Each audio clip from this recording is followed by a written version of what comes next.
This is your author Mark coming to you with another interesting YouTube video. Today's discussion will be what is happening to our media here in the United States. And the reason I ask this particular question because whether in printed media and TV media, things don't look good because such stations as Newsmax, Fox News, and some others are basically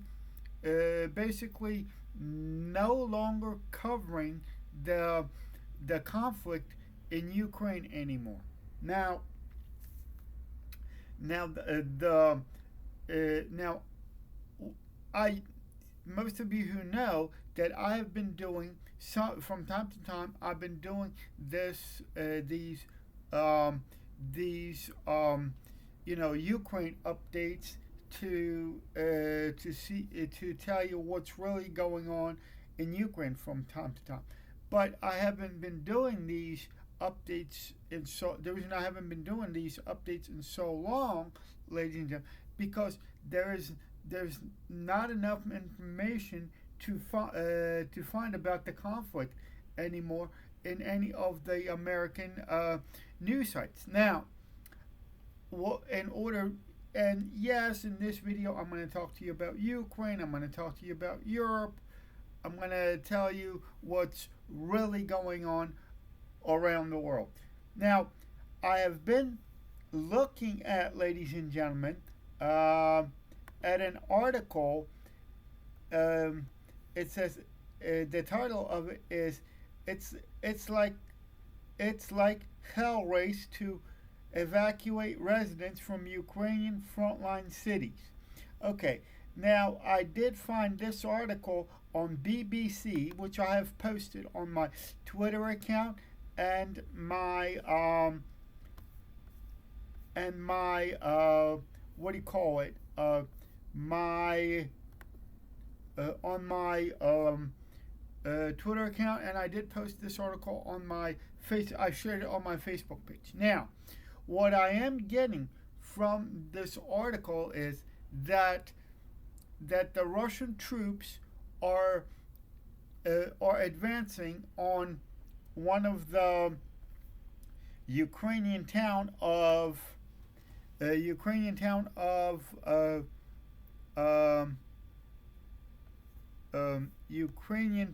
of let me be accurate here.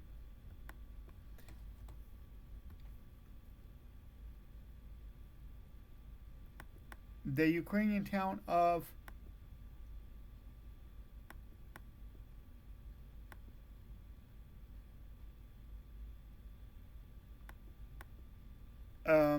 one of the Ukrainian towns near Kursk. Okay, let's leave it at that because I don't have time to look this up right now. What I'm going to tell you right now, ladies and gentlemen, is that unfortunately, I'm going to say something controversial here, and that is that unfortunately the Ukrainian war itself, Ukraine already lost this conflict because of certain things like corruption and all those other things. So Ukraine has basically that war in Ukraine is basically lost. Now, is basically dividing the Ukraine a good plan? Give half the Ukraine to the Russians and let the Ukrainians keep the other half.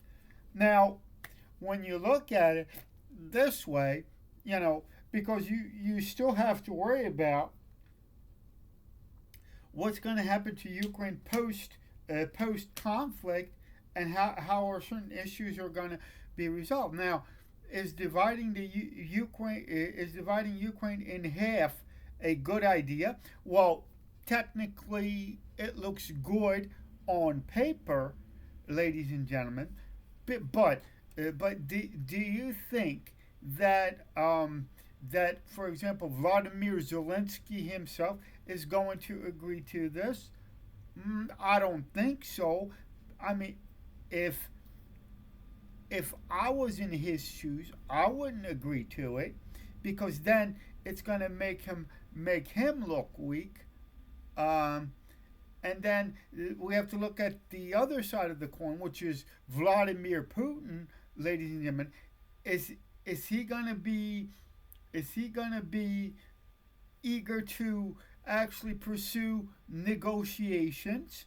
Um, Negotiations. Well, he might under certain conditions and um, certain conditions and certain guidelines. Yes, but the thing is, ladies and gentlemen, he doesn't want to look weak in front of the world either. I mean, Vladimir Putin does not want to look look weak in front of the world either. And because of, I'm going to use the word stubbornness of these two men, Vladimir Putin and Vladimir Zelensky, then unfortunately, at this point in time, in my opinion, a negotiated settlement is is basically impossible. Now,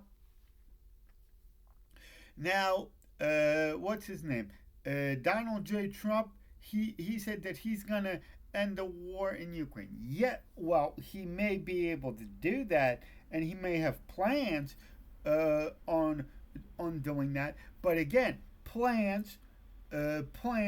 Just because you plan something, it doesn't mean that it's going to work out in your favor. That your plan will not work in your favor all the time. Just because the plan looks good on paper, it doesn't mean that it's going to come through fruition. Now, in the Ukrainian conflict, there's going to have to be some give and take, but it's going to be a very difficult situation to resolve. Now, the other thing is now what we have to concern ourselves about, because I mean because from what I've been reading through the BBC is that one of the towns in Kursk is being evacuated because the Russian troops are coming. Okay, but what worries me is, I mean, okay. Let's say, for example, that Vladimir Putin wins and it takes over Ukraine, because it's only a matter of time. So, from what I've been gathering, from what I could gather, because unfortunately the American media is not doing its job as journalists, so I had to go to the BBC and look on that site to actually get some information on what is going on in Ukraine, ladies and gentlemen. I had to go to the BBC, but in reality, what we have to ask ourselves, okay, let's say Vladimir Putin takes over Ukraine, because let's assume for this discussion that the war in Ukraine is already lost for the Ukrainians. Let's put it that way. But here's what we have to ask ourselves. Okay, Ukraine will get taken over. Fine, whatever. But what we have to worry about, okay, if Vladimir Putin takes over Ukraine, what do we have to worry about next? Who's going to be next on his list? Is it Poland? Now, from my analysis of the Polish situation and what's going on in Poland right now, unfortunately, because of obvious reasons, because of lack of manufacturing capability and all this other thing, Poland, it is, in my opinion, is not ready. It is not ready for to resist the Russian invasion, because it doesn't have it doesn't have its own manufacturing capability. It it's too Poland is too dependent on NATO and all these other things. Um, so I mean, and then here's the other thing. We know that there are going to be elections in Poland. There's going to be a presidential election in May. Now, what you have to realize is that elections have consequences. Now, if if the Polish people decide to elect somebody like President Andrzej Duda, or even somebody better than Andrzej Duda on the right, then Poland will have a chance. Poland may have a chance against the Russians, and if this conflict between Poland and Russia will materialize. Now, the question that we have to ask ourselves is Poland going to be invaded by Russia? Well,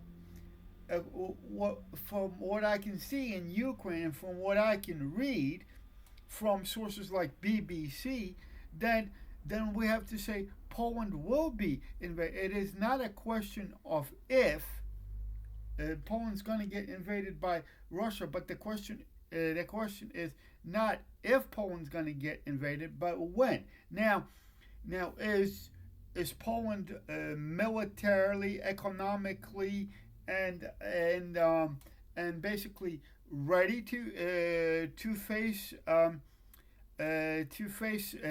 down the Russian threat? In my opinion, not so much, because Poland needs to really get on rebuilding its armed forces, rebuilding its own manufacturing base,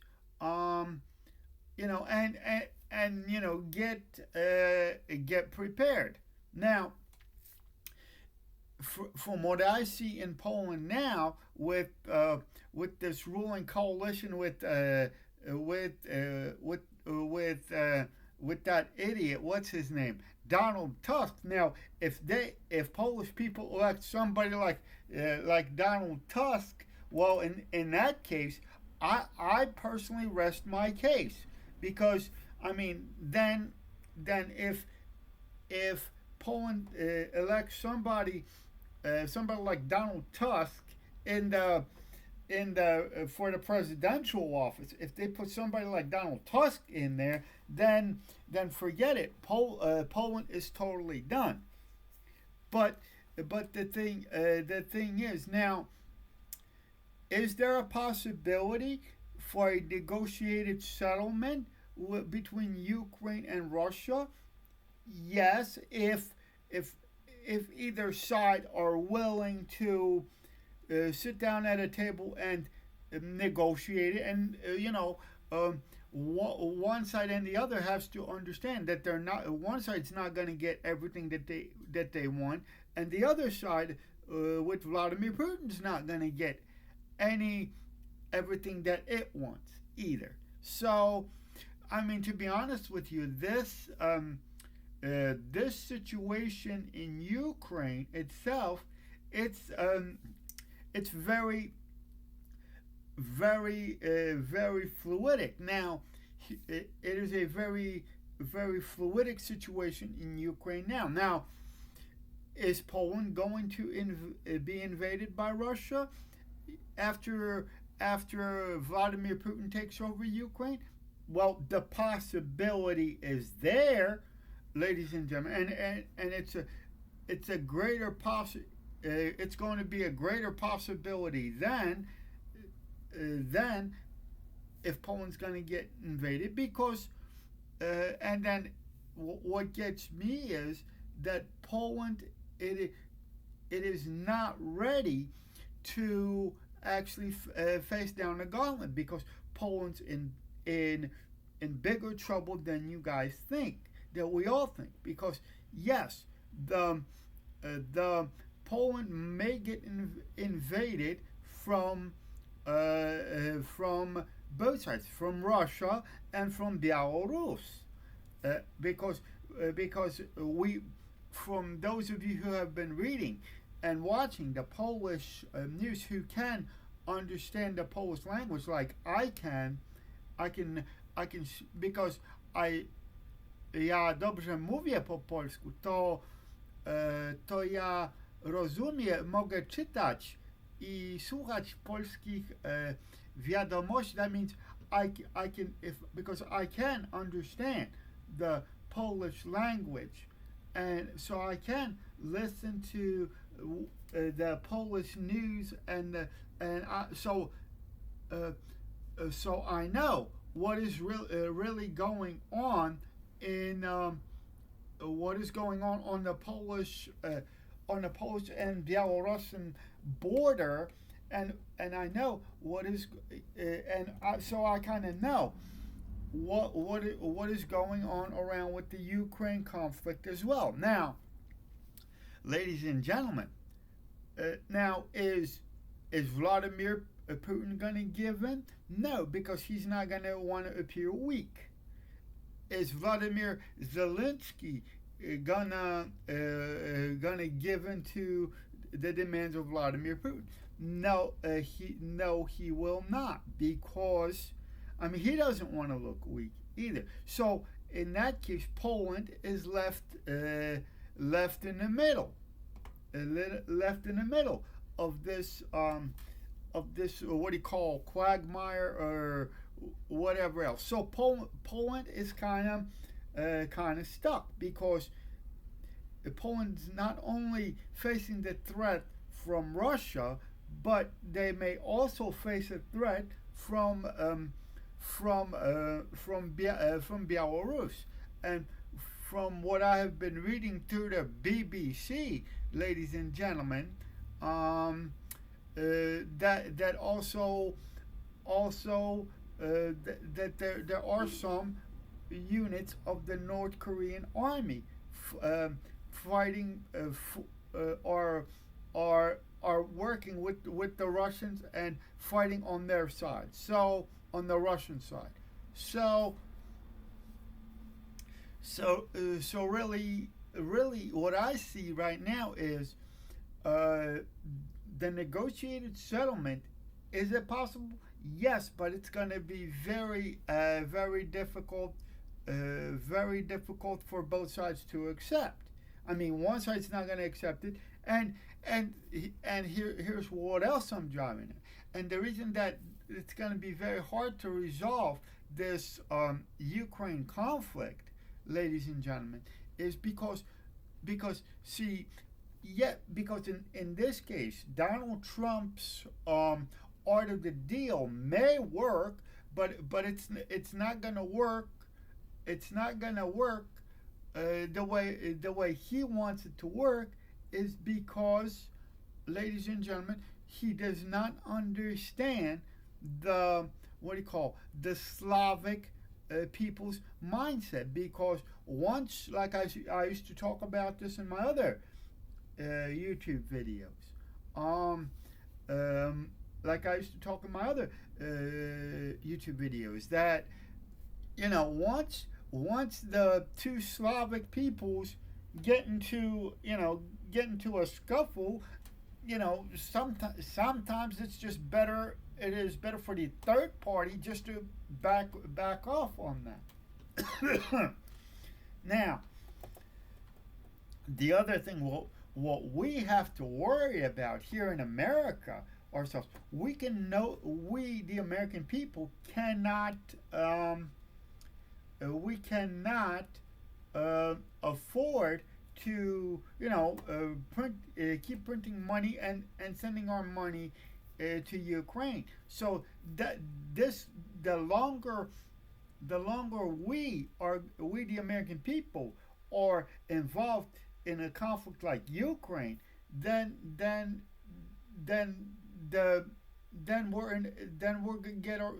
we're digging ourselves into a hole, into a financial hole that we're not going to be able to get out of, ladies and gentlemen.